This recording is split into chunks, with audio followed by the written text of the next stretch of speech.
Gempa berkekuatan 5,2 magnitudo yang terpusat di Laut Samudra Hindia dengan arah barat 419 km mengguncang Kabupaten Semelu Sabtu siang.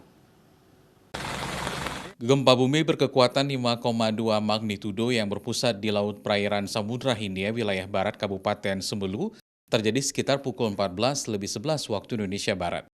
Gempa bumi ini termasuk kategori gempa dangkal karena berada pada kedalaman 10 km dengan jarak 419 dengan arah barat Kabupaten Semelu, Aceh. Berdasarkan data yang dirilis BMKG Kabupaten Aceh Besar, pusat gempa berada di lokasi epicenter dengan kategori gempa bumi dangkal yang diakibatkan oleh patahan di lempeng zona Indonesia-Australia. Namun walau termasuk kategori gempa dangkal, BMKG Kabupaten Aceh Besar tidak mendapat adanya laporan kepanikan warga dan kerusakan akibat goncangan gempa bumi yang melanda Kabupaten Semelu.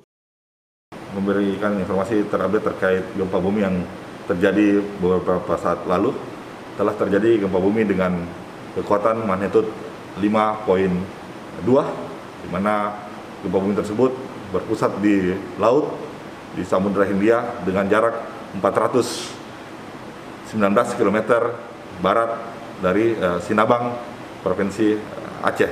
Hingga pukul 17 waktu Indonesia Barat belum terjadi gempa susulan di sekitar lokasi tersebut, namun petugas BMKG terus melakukan pemantauan pergerakan gempa di Aceh. Raja Umar, Kompas TV, Aceh Besar.